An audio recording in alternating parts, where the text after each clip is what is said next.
Hey everyone! Welcome to today's video. I wanted to share some tips and tricks for hand lettering and calligraphy beginners. Whether you are a beginner at hand lettering or if you just wanted a refresher, then I hope that you do find this video helpful, and let's go ahead and get started. I'm just going to be demonstrating everything here in my B5 sized notebook therapy journal. The pages are dotted. That leads me into my very first tip, which is to either use dotted, lined, or graph paper when you are first starting off with hand lettering or when you're practicing. I would suggest staying away from blank paper because having the dots, the lines, or the graph lines will help you to somewhat keep your hand lettering straight, which is very helpful for beginners. So this first style of hand lettering, I'm just going to show you using a normal pen. This is the Papermate Flair medium point. And this is by no means a brush pen. It's just one of your standard felt tip nibs. It's not flexible, it's very firm. You can use just a pen like this or a gel pen or just any type of pen that you have. It doesn't have to be a brush pen, and what I'm going to show you first is what people like to call faux calligraphy or fake calligraphy. And for this, basically all you would need to know how to do is write in cursive.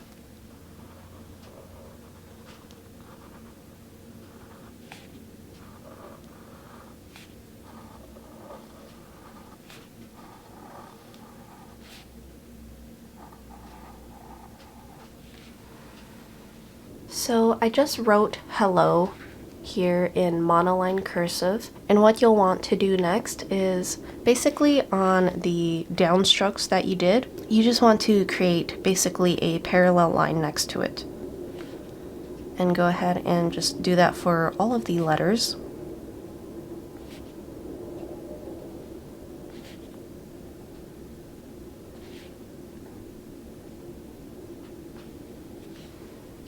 Just like that. And you can go ahead and leave it like this. It creates kind of an interesting hollowed out look. But for the faux calligraphy or fake calligraphy style, then you'll want to just go ahead and color this in.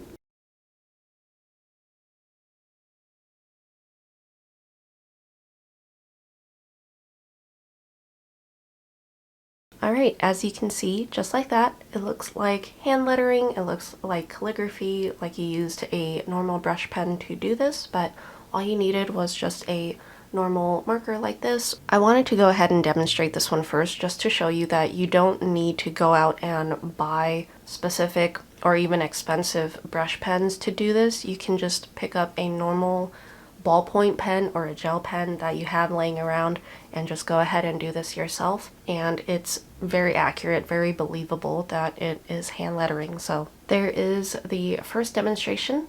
Now moving on to what I would consider to be actual hand lettering. These next couple of products that I will be featuring are basically markers that you might already have, something that is very affordable and easily accessible, and just another option to avoid having to go out or order something online just so that you can practice this art. So the product that I'm going to be using next is the Crayola Super Tips marker, and I just went ahead and named this myself. It's by no means the actual name of the shade, but basically you just want a marker that has a nib similar to this where it comes to a fine point at the end and it has some flexibility in the nib. And so before you actually start hand lettering with markers like this or even brush pens, I would suggest doing these exercises first. So when you are creating your upstroke, you want to apply very light pressure to your marker and try and focus the marker more so on the tip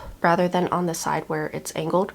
But you do still want to hold it at a slight angle, not perpendicular to the page. Just to demonstrate, for the upstrokes you want to apply as light of pressure as possible, and for the downstroke then you want to apply more pressure. So I suggest practicing these exercises first. So your upstrokes like this, just a very thin curvy line like this. So I would recommend doing this just a couple of times just so that you kind of get the feel of it, get a little bit comfortable in the mechanics of it.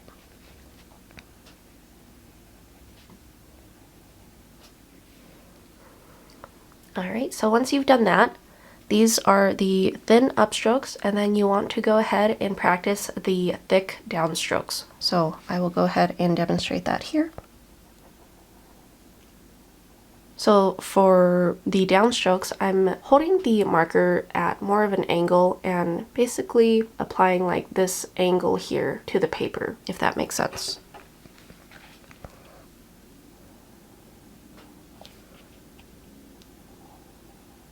So you want to just practice a few downstrokes like this.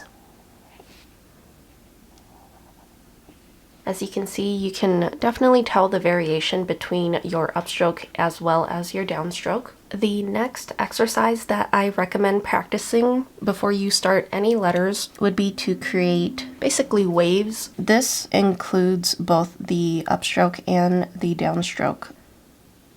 So a thin upstroke and then a thick downstroke, thin upstroke, thick downstroke. So just like that. And then you can go ahead and just keep practicing this. And then again, just remember the different amounts of pressure that you are applying. For my upstrokes, then I'm basically lifting the marker up a little bit, relieving the pressure that I'm applying to it. And then when I am doing the downstroke, then I am pressing a little harder, just applying more of that pressure to create that thickness.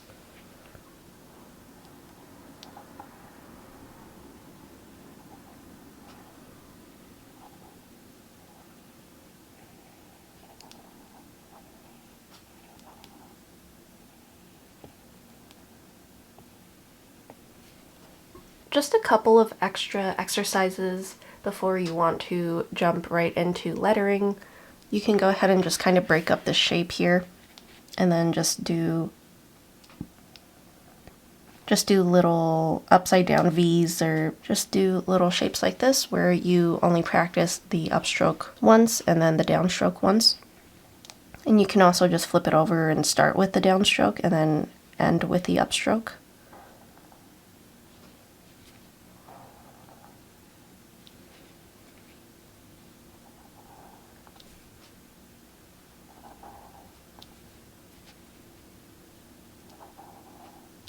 So something like that. Again, just like anything, you just want to practice, just get the feel for it, play around with it, just to familiarize yourself with the motions. So I'm just going to briefly write out the alphabet just so that you can have something to refer to or look at when you are practicing.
Alright, so that's kind of a basic alphabet for you there. Sometimes, depending on my mood or depending on the sort of aesthetic that I'm going for, then I will change up the letters a little bit. There are some slight variations that you can do, specifically for like the B, D, H, K, L. These letters that have like that little curvy part, sometimes I don't always feel like doing that.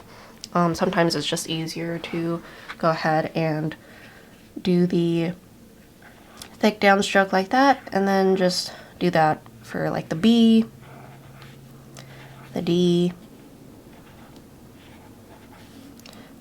H, K, and sometimes just that for the L. Sometimes it's just easier like that. Also, sometimes for the R, depending on what I'm going for, then instead of doing this, then I'll just do kind of like your typical printed R. So what's a word that we can do?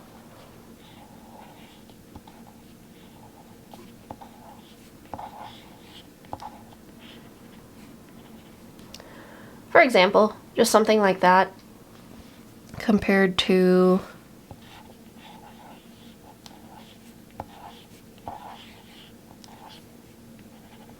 but yeah, it's up to you, whichever look you prefer as far as the R. And then same with the S. Instead of doing that, then sometimes I do more of like a printed S. So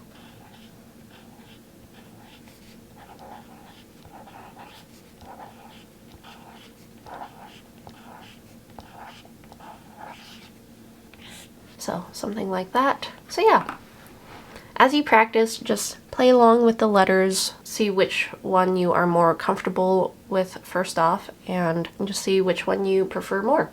But yeah, now I'm just going to run through the different pens that you can use. Obviously, these aren't the only pens that you can use, but these are pretty popular, I'd say, in the journaling community. So a lot of you may already have these, and if not, I'm sure you've seen these around social media possibly. So obviously this first one that I've been using is the Crayola Super Tips.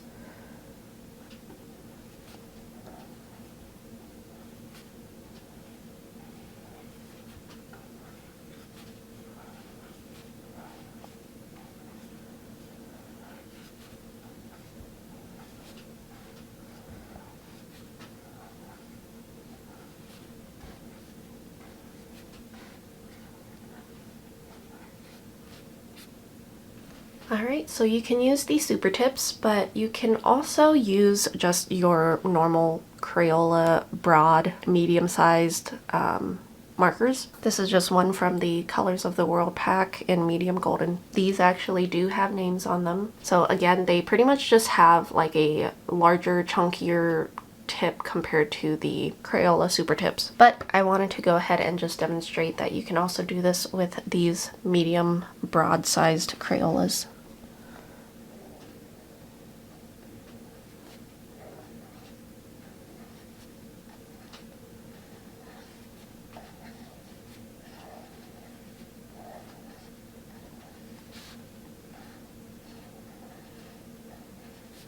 You may find that after hand lettering with the Crayola markers, after a while, then they do start to slant a little bit towards one direction. So you just want to go ahead and kind of rotate the marker as you're writing, just to always get that fine, crisp point back for your upstrokes. The next couple of pens or markers that I have here are more of your traditional brush pens.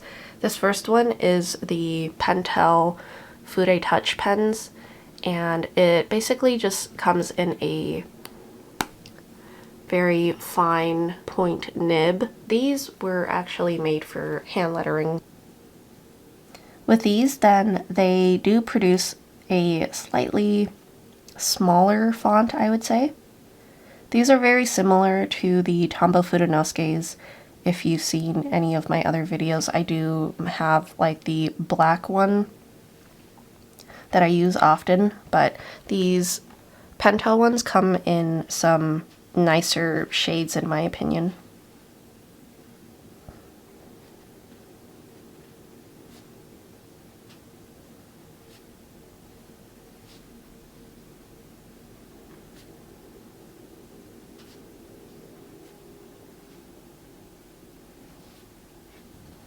Alright, so this next one I have here is a Tombow dual brush pen. On one end then it has the brush, and then on the other end then it has kind of like a bullet nib. But we'll just be using the brush end today. As you can see, it comes to a very fine point and it's quite skinny, just like the Pentel Fude Touch. These Tombow ones, then they do produce fatter, larger letters, just so that you are aware.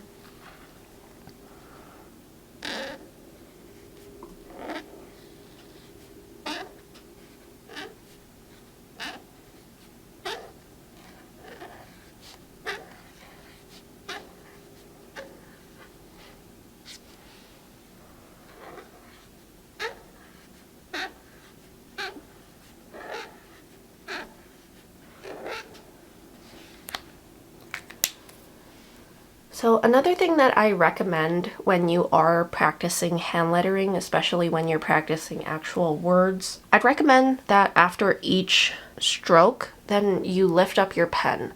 I know in traditional monoline cursive, they teach you to just write basically the entire word in one stroke, in one go, but I'd recommend not doing that for hand lettering just because a lot of times you do have to reposition how your marker is to get the most crisp line or stroke for that letter. So I do recommend after every stroke then for you to lift your pen back up and just kind of maneuver it, reposition it to get to the correct placement that you want it, rather than just writing this entire thing out in one go. So this last example that I'm going to show you is using a water brush. So I'm just going in with one of my Pentel Aqua water brushes and just dipping into my St. Petersburg watercolor palette. You can use any watercolor palette that you have, any brush that you have. You don't have to use one of these water brushes specifically. If you have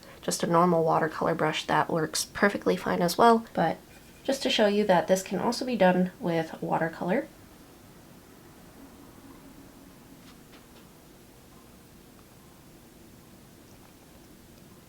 The only thing you have to remember about using watercolor is just going back in and dipping into the color to pick up more pigment, as well as if you're using just a normal watercolor brush, then just dipping back in for more water if necessary. Alright, now I'm just going to go back in with this Papermate Flair pen just to show you one more time that felt calligraphy.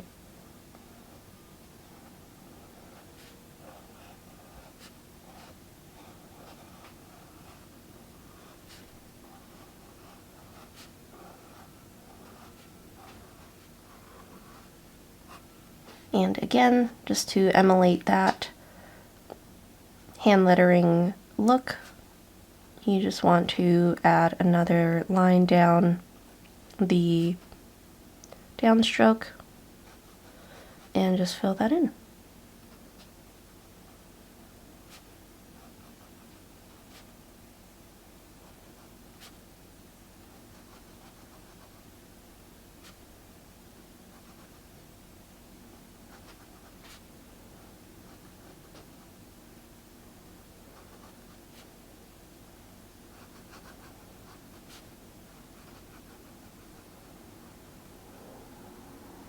Alright, so just to do a quick recap of today, I suggest using some sort of ruled paper, whether it be dots, lined, graph paper, anything to help you keep your letters and words straight. Secondly, if you do not have brush pens, if you want to just go ahead and start on this right away and not have to worry about going out to buy any new products, then try the faux calligraphy out. Again, just remember to only add the extra parallel line down the downstrokes of the letters and fill that in to create that hand lettering look. However, for those of you who have brush pens, have Crayola Super tips, markers, and would like to practice hand lettering, then please practice these exercises first. This will help familiarize you in the maneuvers, the mechanics of brush lettering. Always remember the thin upstroke, the thick downstroke,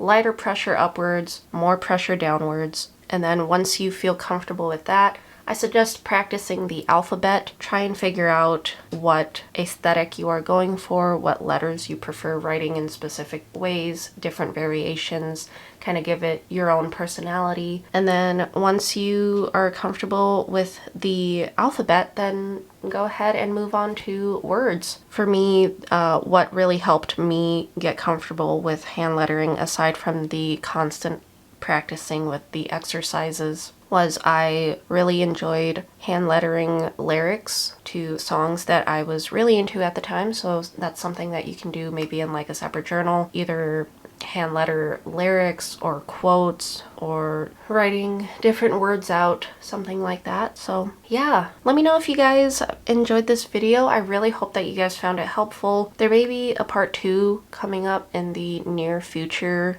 on how to basically decorate and accentuate your hand lettering, add shadows, highlights, outlines, whatnot. So let me know if you guys would like to see that, or if you guys have any other video suggestions or recommendations down below. I would love to hear from you guys. Again, I really hope that you found this video helpful, and I will see you guys in the next one. Bye.